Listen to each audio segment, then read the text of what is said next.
কোনো ধাক্কায় খুব কষ্ট পেলে তুমি প্রতিদিন কাঁদবে, তারপর একদিন পরপর কাঁদবে, তারপর সপ্তাহে একদিন কাঁদবে, তারপর মাসে একবার কাঁদবে। এভাবে একদিন ধীরে ধীরে তোমার কান্নাগুলো থেমে যাবে। সেদিন তোমার আর ব্যথা করবে না, তুমি আর অঝরে কান্না করবে না, কারণ ভেতরের ক্ষতটা শুকিয়ে গেছে। তখন শুধু মনে থাকবে একদিন তুমি প্রচণ্ড আঘাত পেয়েছিলে। কাউকে ভালোবেসে কেয়ার করা আর কারো দুর্বলতা দয়া দেখানো, দুটোর মধ্যে আকাশ পাতাল তফাৎ। শিক্ষা মানুষকে আলোকিত করে, আবেগ মানুষকে কষ্ট দেয়, বিবেক মানুষকে বাঁচিয়ে রাখে, আনন্দ মানুষকে হাসায়, ধৈর্য মানুষকে উন্নতি করে, মিথ্যা মানুষকে ধ্বংস করে। অভিমান তার উপরই করতে হয় যে তোমার অভিমানের ভাষা বোঝে। হারিয়ে যাওয়ার অভিনয়টা তার কাছেই করা যায় যে তোমার চোখের আড়াল হলেই খোঁজে। কাউকে তোমার জীবনে থাকার জন্য বারবার অনুরোধ করো না, কারণ যে থাকার সে এমনিতেই থাকবে, তাকে অনুরোধ করতে হবে না। সবটুকু বিশ্বাস দিয়ে ভালোবাসতে নেই, আর কাউকে ভালোবাসলে স্বাধীনতায় মাফ কাটিয়ে রেখো। আর এও মনে রেখো, নারী প্রকৃতির মতোই নারী শূন্যতাকে ভালোবাসে না। তুমি একজনকে ভালোবাসো, তার সাথে তোমার সম্পর্ক 5 বছর যাবত। তুমি তাকে বিয়ে করবে ভেবে পরিবার, পরিজন ও বন্ধু বান্ধবকে জানিয়েছ, নিজেকে উজাড় করে দিয়েছ তার কাছে। কিন্তু হঠাৎ করেই তোমার গার্লফ্রেন্ড বা বয়ফ্রেন্ড তোমাকে ইগনোর করা শুরু করলো। তুমি ফোন করছো, সে তোমার ফোন ধরছে না। SMS করছো, রিপ্লাই করছে না। সরাসরি দেখা হয়ে যাওয়ার পর তাকে যদি প্রশ্ন করো কেন ফোন ধরছে না, কেন SMS এর রিপ্লাই দিচ্ছে না, তখন হয়তো সে যে কোনো একটা বাহানার গল্প তোমাকে শুনিয়ে দেবে। কিন্তু কেন সে তোমাকে অবহেলা করছে, সে এমন তো হওয়ার কথা ছিল না। তবে কেন অবহেলার দরজায় তোমার ডাক, কিছু না কিছু অবশ্যই ঘটেছে, যার কারণে আজ অবহেলার পাত্র তুমি হচ্ছ। আচ্ছা, এই অবহেলার মানে নতুন কোনো সম্পর্ক না তো? হ্যাঁ, এই অবহেলার স্বাভাবিক মানে সে তোমার থেকে বেটার অপশন পেয়েছে।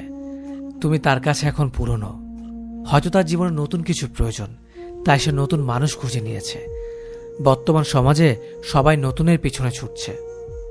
ঠিক তেমনি তোমার বয়ফ্রেন্ড বা গার্লফ্রেন্ড নতুন কিছু পেয়ে পুরনোকে মুছতে চাইছে। যে প্রাণ ভরে ভালোবাসতে জানে, তার কাছে নতুন পুরনো কিছু তাকে স্পর্শ করে না।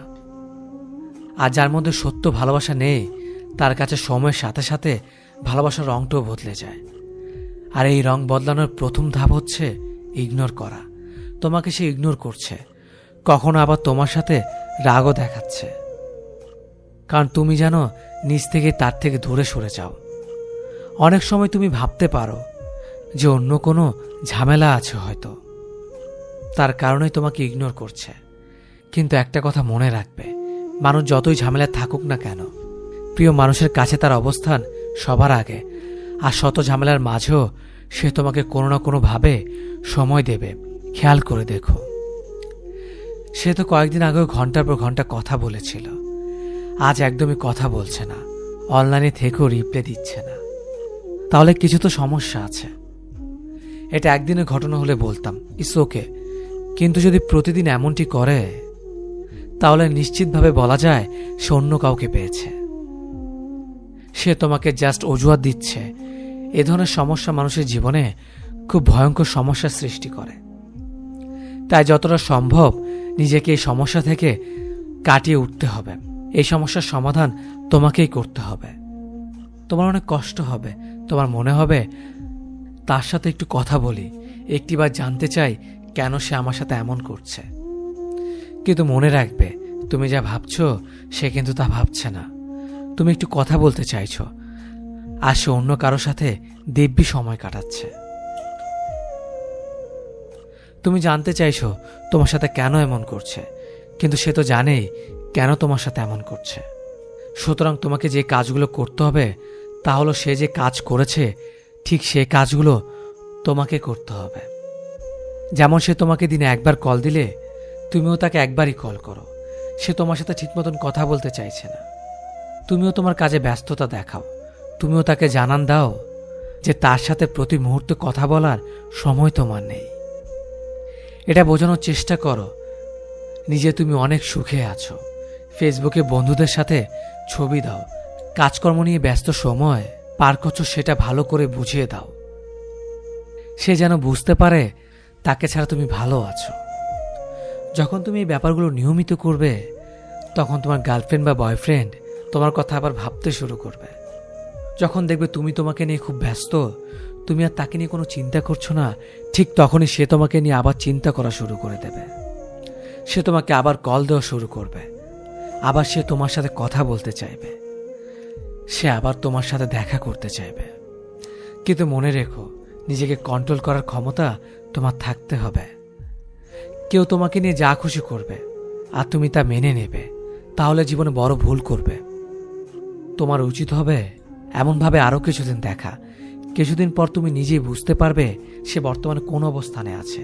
তখন তোমার উচিত হবে সরাসরি কথা বলে নিজেদের সম্পর্ককে আবারও নতুন করে জানা।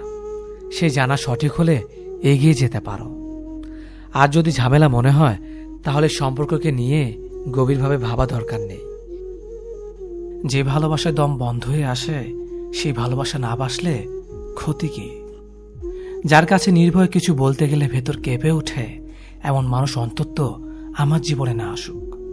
কিছু বলতে যেয়ে যদি মনে হয় সে কি ভাববে, কিছু স্বাধীনভাবে করতে চাইলে যদি হাজারটা অহেতুক কৈফিয়ত দিতে হয়, কিংবা তাকে মিথ্যে বলে ঝগড়া এড়াতে হয়, সেই ভালোবাসায় না জড়ানোটাই ভালো।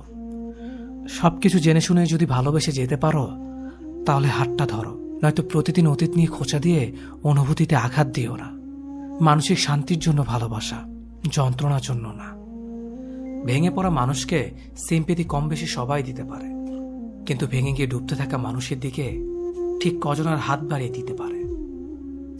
একটা মানুষ কারোর প্রতি অগাধ বিশ্বাসে জোরে তার হাত আঁকড়ে ধরে, আর একমাত্র হাত আঁকড়ে ধরেই সেই মানুষটা তার প্রিয় মানুষটাকে নিয়ে নিজের ভবিষ্যৎ সুন্দরভাবে সাজানোর স্বপ্ন দেখতে থাকে। শুধু তাই নয়, সেই মানুষটা প্রতিনিয়ত নিজেকে এতটা বোঝাতে থাকে যে অন্তত তার যাই হোক, এই মানুষটা কখনো আমার হাত ছেড়ে দেবে না, কিংবা অন্যদের মতো আমাকে কখনো ভেঙে চুরে অবহেলার অন্ধকারে ডুবে যেতে দেবে না। তবে বাস্তবতার কঠোর সত্যি জোরেই হোক, অথবা প্রিয় মানুষের হঠাৎ বদলে যাওয়ার অনাকাঙ্ক্ষিত কারণেই হোক, সব মিলিয়ে যখন এই মানুষটাই তার নিজের প্রিয় মানুষটার ধারে প্রতারিত হয়, আবার বিশ্বাসঘাতকতার বলি হয়, তখন আসলে এই মানুষটার পুরো দুনিয়া একদম এক নিমিষে অন্ধকার হয়ে পড়ে। তখন জীবনের সবকিছু হুট করে একদম বিষের মতো তেতো হয়ে ওঠে। তখনকার এই চরম সময় ভেঙে পড়া মানুষটা নিমিষে নিজের পাশে হাজারো সিম্পেথি দেওয়া মানুষের দেখা পেলেও কখনো এমন কারো হাত আর সহজে খুঁজে পায় না, যাকে ঘিরে নিজের সমস্ত কষ্ট আর বেদনা ধীরে ধীরে মুছতে পারা যাবে, বা নিজের মনের বিষাক্ত গল্প কাউকে শুনিয়ে নিজেকে হালকা হতে পারা যাবে। আসলে কোনো মানুষ এটাই বোঝার চেষ্টা করে না যে ভেঙে পড়া কোনো মানুষের জীবনে আসলে অযথা হাজারো সিম্পেথির কোনো প্রয়োজন পড়ে না, বরং প্রয়োজন পড়ে এমন একটা মানুষের হাতের, যে হাতটা হবে শতভাগ ভরসার আস্থার হাত। আর এই হাতটা ধরে আজীবন ভালো থাকা যাবে। আর এই ভরসার জোরে নিজের অন্ধকারাচ্ছন্ন বিষাক্ত জীবন নিমিষেই রংধনুর মতো রঙিন করতে পারা যাবে। সুতরাং ভেঙে পড়া কোনো মানুষের দিকে অযথা মূল্যহীন সিম্পেথির তীর না ছুঁড়ে বরং নিজের হাতটাই তার হাত আঁকড়ে ধরার জন্য এগিয়ে দেওয়া উচিত, যে হাতটা ধরে নিজে ভালো থেকে অন্যকে ঢের ভালোবাসতে পারা যাবে।